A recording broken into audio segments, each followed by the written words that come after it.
Bonjour à tous, aujourd'hui nous allons voir la deuxième partie du mot-clé statique. Donc dans la première partie on a vu comment l'utiliser et aujourd'hui nous allons voir de plus amples informations. Donc j'ai créé une classe vente2 qui est... Alors je vais cacher ce que pour l'instant on n'a pas besoin. Voilà, donc j'avais créé une classe vente dans la première partie en vous expliquant comment définir des variables statiques. Et là j'ai créé une classe vente2 qui est similaire mais qui est statique. Vente1 était non statique. Donc pour créer une classe statique, il faut que tous ses membres soient statiques. Donc si je fais public statique double TVA égale 18,6, c'est OK. Si je fais compteur vente statique, c'est aussi correct. Par contre, si j'essaye de définir une propriété non statique, eh ben, j'ai une erreur à la compilation. Donc une classe statique doit contenir que des membres statiques. Alors vous pouvez voir ici qu'il y a static public int compteur vente égale 0. C'est correct, ça compile, il n'y a pas de message d'erreur. Par contre, c'est pas une bonne pratique. La bonne pratique dit qu'il faut utiliser l'access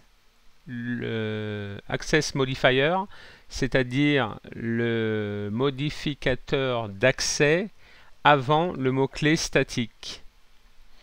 Donc public statique, c'est une bonne pratique. Statique public, ça compile, mais c'est pas une bonne pratique de le faire.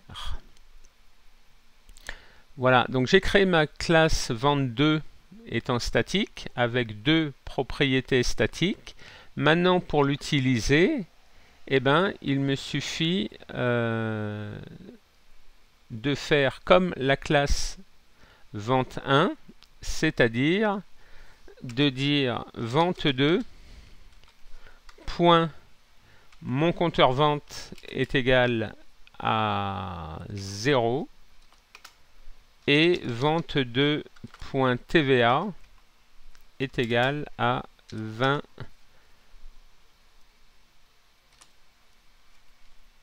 20.0 en décimale.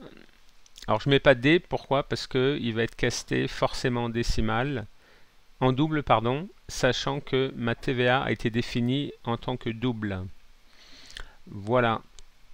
Donc ensuite, alors on peut se dire, ça servirait à quoi de définir une classe statique si je ne peux pas l'instancier?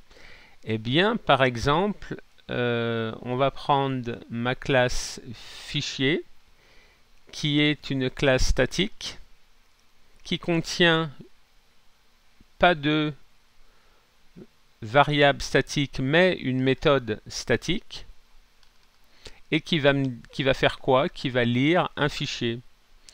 Donc ici, j'ai pas mis le code, mais je pourrais dire que ma méthode statique lire, qui prend en entrée un string qui définit le chemin du fichier, et qui retourne une liste de strings qui pourrait par exemple être chaque ligne de mon fichier, où on pourrait retourner un string avec la totalité du fichier si on voulait. Donc là je dis que résultat c'est une nouvelle liste de strings. Il faudrait implémenter le code pour lire mon fichier, chose que vous avez vue dans des vidéos précédentes, et de retourner mon résultat donc sous forme de liste de string.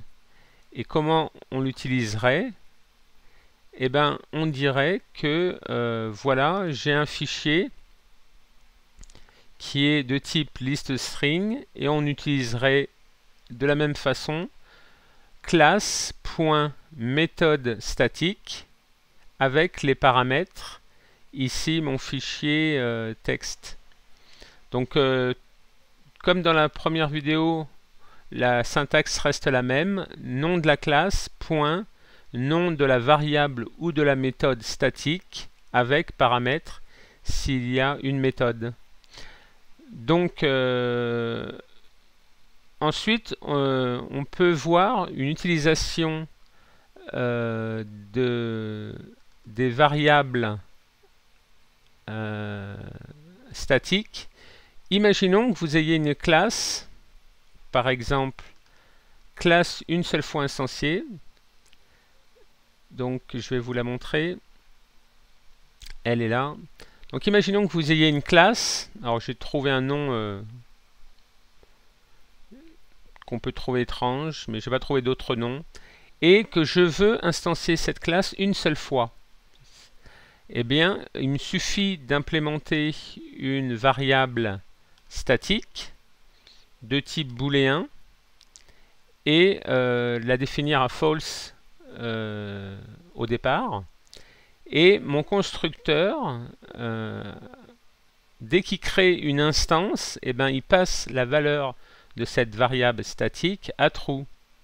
Comme ça, quand dans mon code, je lui dis si ma classe est déjà instanciée, donc toujours classe.variable statique, alors ma classe est déjà instanciée et je ne peux pas créer une nouvelle fois, une nouvelle instance. Là, je pourrais mettre un message d'erreur à l'utilisateur ou faire ce que je veux. Sinon, alors je peux instancier. Sinon, c'est que c'est la première fois que j'instancie ma classe. Et dans ce cas-là, eh ben, ensuite, il suffirait de mettre le code derrière pour dire voilà qu'est-ce que je fais. Mais là, j'aurai la façon de voir si ma classe est déjà instanciée ou pas. Donc, ça, c'est un exemple pour instancier une classe une seule fois. Mais imaginons que j'ai une classe joueur. Donc là, je double-clique pour sélectionner le mot. Je fais F12 pour aller à sa définition. C'est une autre façon pour aller plus rapidement trouver du code. La définition d'une classe ou d'une méthode. Donc ma classe joueur, elle n'est pas statique, mais elle a un membre statique qui est nombre, qui au départ vaut 0. Et à chaque instanciation de ma classe joueur, je vais incrémenter la variable statique nombre d'une fois. Donc là, j'ai pris une classe très simple. Pardon. Et ben, je vais dire si... alors au départ, j'ai une liste de classes qui est une liste de joueurs. Et au début de mon code, on va dire que j'instancie cette variable comme une nouvelle liste qui est vide. Et je lui dis si joueur.nombre supérieur à 4, alors le nombre maximum de joueurs a été atteint. Sinon, eh ben, il y a encore de la place pour un nouveau joueur. Et là, je ferai liste des joueurs.add, un nouveau joueur. Donc ça me permet de limiter, d'utiliser une variable statique pour limiter le nombre d'instanciations d'objets. Et c'est toujours la même façon, c'est classe.variable statique et là supérieur à 4. Donc ça permet de limiter le nombre d'instanciations à un nombre. Ici 4 maximum ou une seule instanciation, ou alors d'utiliser une classe statique qui permet d'utiliser des méthodes pratiques et de ne pas avoir à instancier la classe parce que ça sert à rien. On veut juste utiliser la méthode. Et si je fais F5, on voit bien que mon code compile et que j'ai une première instanciation de ma classe, parce que c'est la première fois que c'est compilé et exécuté. et que le nombre de joueurs n'étant pas supérieur à 4 car égal à 0 au départ, eh ben, j'ai de la place pour un nouveau joueur. Et ma liste de joueurs, pardon, ma liste de joueurs a été ajoutée d'un nouveau joueur. Donc on pourrait faire ici un console.writeLine. Alors le nombre de joueurs est de... Donc là je mets le nom et là je vais rajouter le nombre de joueurs de... alors j'ai deux solutions. Soit je peux mettre liste joueurs. Tiens, je vais mettre les deux, comme ça on verra. Liste des joueurs.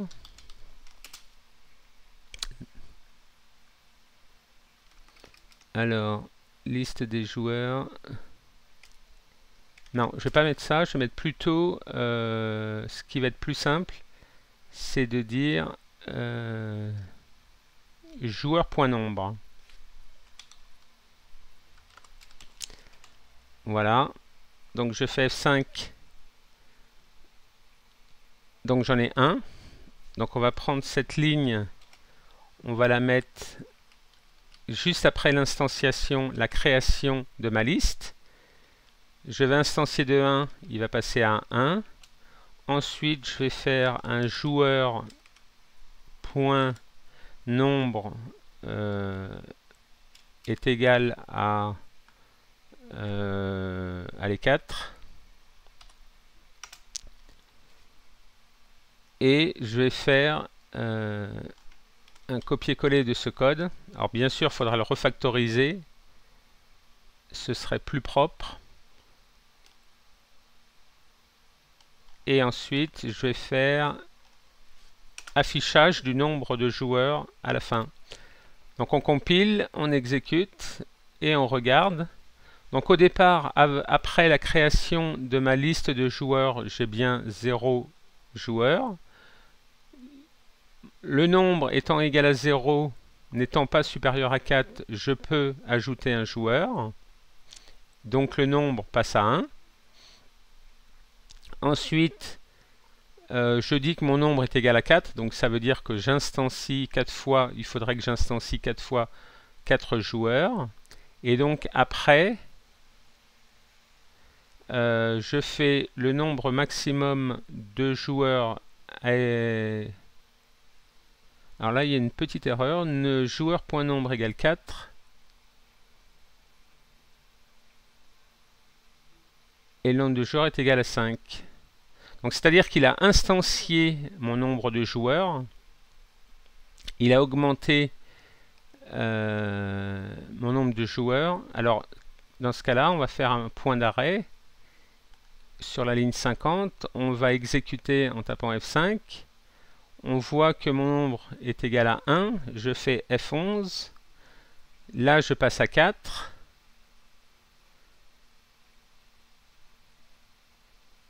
Et j'ajoute un joueur. Donc, c'est pas bon.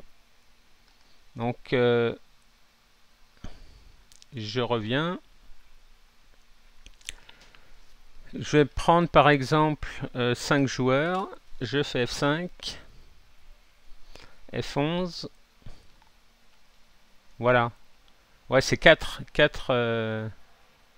4 n'est pas supérieur à 4. C'est pour ça. Donc j'enlève mon point d'arrêt. Je fais continuer. Et on voit que le nombre maximum de joueurs a été atteint. Voilà. Donc il m'a bien mis qu'il a trouvé qu'il y avait plus de 4 joueurs, 5 étant supérieur à 4. Et donc il m'a dit que je ne peux pas instancier une nouvelle instance de ma classe joueur. Voilà. Donc si vous avez aimé, vous pouvez vous abonner. Si vous avez des questions, n'hésitez pas à les poster. Merci et à bientôt.